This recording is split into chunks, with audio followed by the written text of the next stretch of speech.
Off the back of a fantastic TV special, we had a lot to look forward to in tonight's AEW Dynamite, and this is your AEW Dynamite review. Stay tuned.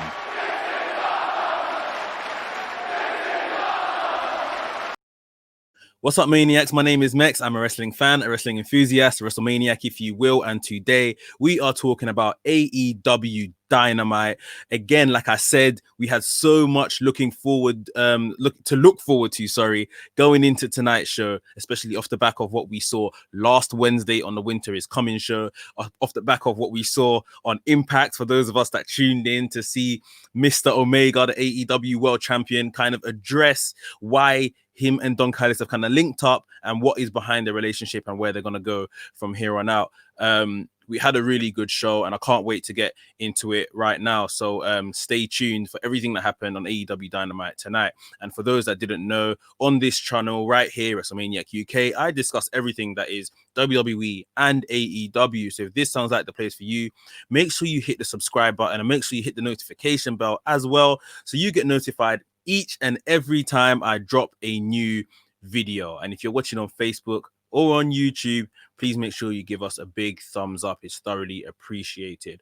Ladies and gentlemen, without further ado, let's get into the review. Let's get into the review. And the show started with the Young Bucks versus Hybrid 2. Brilliant way, in my opinion, brilliant way to start the show. Lots of fast action from two incredibly talented teams. Hybrid 2 never had the best first year in AEW. They came out of the blocks really hot and then really cooled off. They weren't really on TV at all, even dark. Obviously now we got the Young Bucks as the World Tag Team Champions.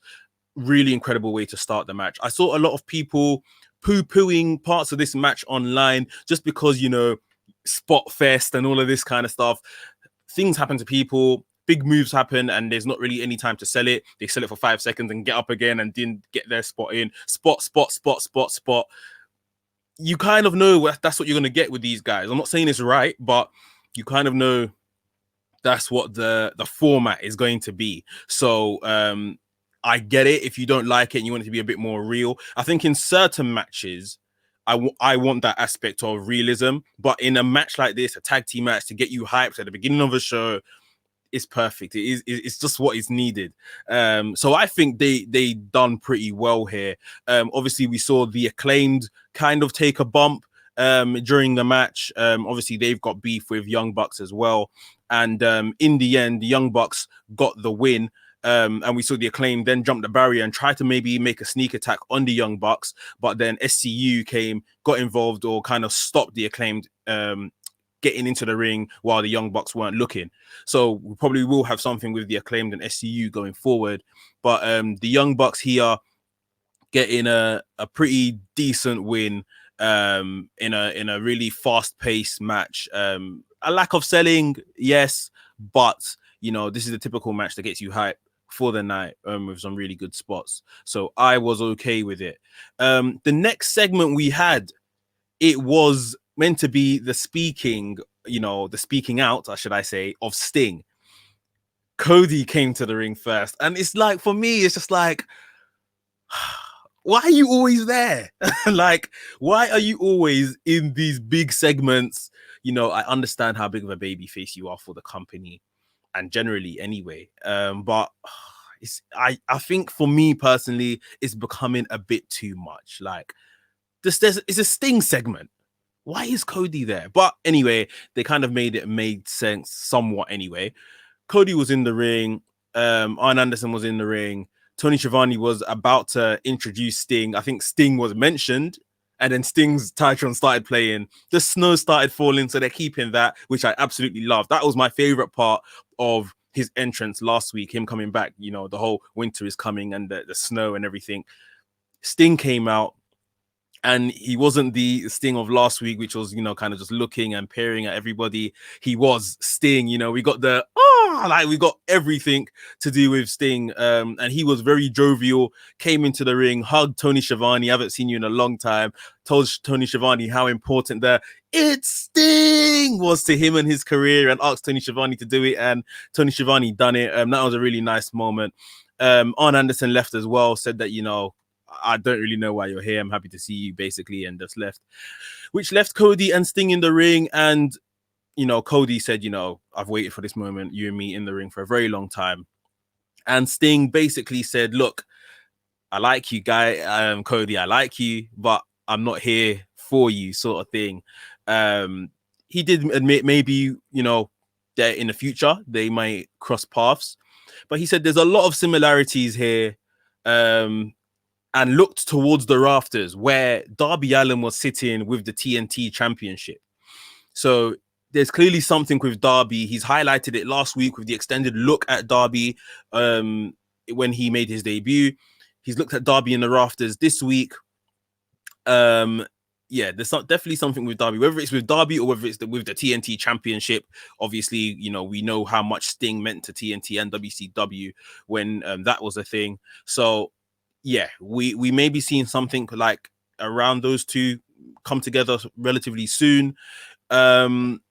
Sting said, I've signed a multi-year deal. I am All Elite. But he just said, like, I'm here. He didn't really kind of give us a reason as to why he's here, what he has come to AEW to do specifically. There was no mission statement, if you like. So, yeah, it is going to be very interesting to once we kind of get down to the crux of why he's here. But I loved this thing, I loved it's like mind games, but it's still very jovial. Like I say, he is just kind of playing on everything. It's good to be back. I'm looking forward to it. I'm really looking forward to what Sting is coming to do here in AEW. After last week's debut, I was very much like, okay, brilliant to see him back, brilliant way to introduce him. But I was kind of like, don't really want to see Sting generally, but I kind of like how things are developing. So I'm looking forward to what we may get. Next up, it was good to see FTR back in the building. They took on Varsity Blondes. And this was them really kind of just re-establishing themselves as a tag team, not to be messed with in AEW. I think after they dropped the tag team championships, this is the first time we've seen them since. And it's like, I think they were maybe rumored to kind of go to other promotions and fight other guys. However, maybe with the partnership between AEW and Impact, now they don't necessarily have to go to Impact, and Impact talents can come to AEW. Who knows? But it's going to be very interesting to even see how that plays out. I'll probably talk about that in a bit more when we talk about Kenny Omega. But they took on the Varsity Blondes here. Varsity Blondes looking pretty good. Griff Garrison and Brian Pillman Jr. as a tag team. One thing I do have to mention, Griff Garrison has been given this pretty decent position. They were allowed to get in a lot of offense on FTR, so this wasn't a squash match by any means. We have the talents of the likes of Lee Johnson that we saw later on in the show. The captain as well. Like, why are these guys not being used and given this kind of position? Like, they can go as well. So yeah, that kind of bothered me a bit. That is always seems to be Brian Pillman Jr. and Griff Garrison out of this like next batch down. They seem to be the guys getting the opportunities. I would like to just see some other people in there, especially since they weren't just made to job. They were actually given a competitive match somewhat. But yeah, in the end, FTR got the win. They had a backstage interview where, is it Cash was basically saying that, it was all his fault that they lost. He tried the 450 against the Bucks, and that's what made them lose the tag championships. But Tully told him, look, don't worry, we were down a man, as in me. I wasn't allowed at ringside that day. We were down a man, and that's why, we didn't get the job done, but we're going to come back around to it. Fear the Revolt, or whatever their FTR stands for. Because for me, I think that FTR kind of changes every now and again, if you've noticed. But I'm looking forward to seeing those guys kind of circle back around in the tag division, because they're really entertaining. They're very, very good at what they do.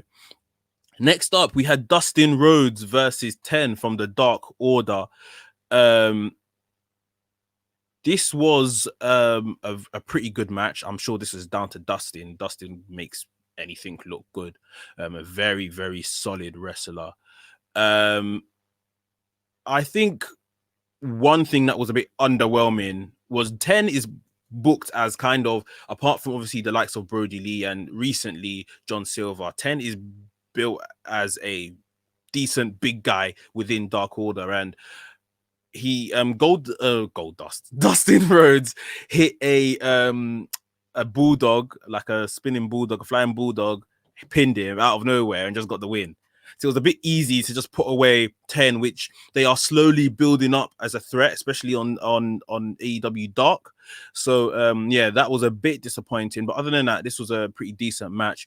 After the match, you saw Uno from Dark Order come out and try to recruit Dustin into the Dark Order. Dustin slapped him down, but and then when Dark Order went to attack Dustin, Uno said, "No, don't do it. Don't attack him. You know, we're gonna get him over one day. Somehow he'll come over. He'll see the light," sort of thing. So interesting that they're working on Dustin possibly joining the Dark Order now. That could be pretty interesting. Right, we had a segment from the Inner Circle. We're going to get there in a second. Guys, if you're enjoying this review, please make sure you smash the like button, give us a thumbs up. It is thoroughly appreciated right here at WrestleManiac UK. And like I always say, it does loads for the channel. It is absolutely free. Smash that like button. Thank you very much. The Inner Circle. You know, last week, Chris Jericho gave an ultimatum to the members of the group saying, if we can't get along, we are going to split. I've had enough of all the bickering and all of that. And he drew upon that again as he introduced this segment, so to speak. Obviously, we know the main quiffs in the group is between MJF and Sammy Guevara and Wardlow and Hager. MJF said, look, you know, I'm ready to kind of put this all behind me and shake Sammy Guevara's hand and let's move forward. It was actually Ortiz that told Sammy Guevara, look, let's just, you know, these guys are assets to Inner Circle.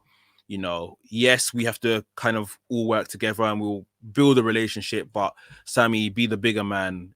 You're better than him and you know it, quoting MJF. Shake his hand, let's get this done. And as Sammy Guevara went to shake his hand, he said to Chris Jericho, look, I will do this. And this is what I thought was the best part of the segment. You know, the rest I thought was just a bit of, yeah. But he said to Chris Jericho, I will do this. But if this guy messes up one more time in terms of MJF, I am gone. I am gone and it's on you, Chris Jericho. Like, he said he wanted Chris Jericho's word that, you know, this is, you know, I trust you with my career and everything. You brought me here. But if this guy messes up again, I'm gone. And Chris Jericho, you know, there was a kind of gasp from the crowd, like, oh, okay, all right, Sammy, standing up for yourself. Chris Jericho said, yeah, that's fine. You know, I'll take that. Sammy shaked MJF's hand. We had Hager, which is pretty funny, saying, you know, why is this Wardlow guy always staring at me? Stop staring at me. Wardlow had some rebuttal as well. They all squashed their differences. Inner Circle, we moved. They're going to move forward. And they were all in MJF's corner later on in the night for the Dynamite Diamond Ring match against Orange Cassidy. So we'll get to that later on. But I just think they need to get to the point now of what MJF is doing in the Inner Circle, or they just need a new lease of life. I think Inner Circle have got a bit dry, if I'm being completely honest. But that's just my opinion. Let me know down below in the comments what you think of Inner Circle and what they've been up to recently, if you're enjoying this current storyline. Next up on the show, we had the Lucha Bros and Lance Archer taking on Eddie Kingston and the Butcher and the Blade. 6-man action match. It was very good to see Lance Archer being used on Dynamite. That like never happens. This really should be Lance Archer versus Rey Fenix, because very early on, before the match even started, I think the Butcher went over to Pentagon Jr., picked him up and put him through the table at ringside, the announcers table, I believe. So yeah, it was basically a 3-on-2 handicap match. Pentagon was escorted off. Very hard hitting. Butcher and Blade are doing some brilliant work right now. And Blade actually got the win, pinning Rey Fenix, which was pretty decent. Lance Archer did continue a beating after the match on Butcher and Blade. But yeah, I mean, I was just happy to see Lance Archer being used, to be honest. Someone I definitely think needs to be in and around the main event picture, or he should have been in and around the main event picture. Obviously, he's a bit colder now, so that's not necessarily going to be the case. But yeah, I definitely want to see more of Lance Archer being used. And this match was basically put together last week, and it just made a lot of sense. You know, Eddie Kingston, Butcher and Blade, them guys are great together. I need to see Rey Fenix doing more and not getting pinned so often. Like, it just feels like he gets pinned all the time. Am I the only one that thinks that? Like, Rey Fenix should be right at the top of the card. Like, I would like to think he should be one of Omega's, you know, challengers, to be honest, with all the history they have. Yeah, like, I just feel that Rey Fenix is just an afterthought at this point on AEW, and definitely shouldn't be the case. One of the most talented men on the roster. But that's my opinion. You guys let me know what you think, but I think Rey Fenix is way better than he's portrayed to be. Next up, we had some women in action. Abaddon versus Tisha Price. I don't even know who Tisha Price is. I'm not even going to lie to you. I saw she has a 5-0 record. That's a loss record. I guess that's all on dark. But yeah, this is definitely just to get Abaddon over, which it did. This match didn't hang around at all. Didn't last long at all. Abaddon got the win here. And it looked like as Abaddon was going to continue a beating on Tisha Price after the bell, we saw Shida come out. Shida came out with a kendo stick because she knows she might just need something more to take down this demon called Abaddon. And she knocked down Abaddon with the kendo stick. Now, the interesting part was when she done this, Shida went to help up Tisha Price and just, you know, get her back on her feet. Abaddon almost sat up from this beating like the Undertaker-esque, which spooked the hell out of Tisha Price and Shida, and they kind of scurried out of the ring. So it does look like somewhere down the line we are going to get Abaddon versus Shida, Women's Championship maybe on the line. But, you know, I'm happy we're getting something out of Shida. She is a phenomenal competitor. It's good to have her in a little kind of program, even though I know Abaddon's probably not one to be cutting promos and stuff. We can clearly see what's going on here, and the fear is Abaddon. Can she overcome Abaddon? It's a decent enough story to tell at this juncture. We saw one other thing I want to mention, possibly within the women's division, if you want to call it that. We saw Shaq have a backstage, or like it was a pre-filmed interview with Tony Schiavone and Brandy Rhodes.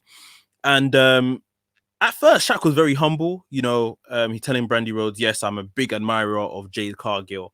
I don't really like what she done to you in regards to, you know, your arm, and now your arm's in a sling and stuff like that. But she is a player here on AEW. And Brandy Rhodes was saying back to him, look, I understand she's a player, but, you know, she came into my house, she was disrespecting my husband, disrespecting my family. You know, I had to say something, sort of thing. It ended with some pleasantries between Brandy Rhodes and Shaq. And then in the end, as Brandy Rhodes was walking away, Shaq says to her, whilst you're out injured, make sure you keep an eye on Jade Cargill, like you're watching what she's doing. And, you know, Brandy's like, what kind of disrespect is this? Like, you've just kind of said you feel bad for me, and now you're telling me to look out for the woman that done this to me. Brandy Rhodes took Tony Schiavone's drink, threw it in Shaq. We were left with the still image of Shaq with one of his kind of dumbfounded faces, like I've just been hit with a drink. No talk of Shaq actually getting in the ring within this interview segment and having this match or becoming a competitor, as we've all thought. Maybe we are still to see something there develop. Later on, again, backstage, we saw Jade Cargill with Vicky Guerrero and Nyla Rose pinning up Red Velvet and looking like they were about to attack her with a chair. We saw Big Swole and Serena Deeb come in and make this save. We saw a bit of a scuff between all the women involved. I think it was announced we're going to get a match next week, if I'm correct. Big Swole and Serena Deeb versus Jade Cargill and Nyla Rose. I think I saw that. Don't quote me for sure, but that should be interesting. That should be Jade Cargill's first match. So that'll be interesting to see if I saw that correctly. Cool. Moving on.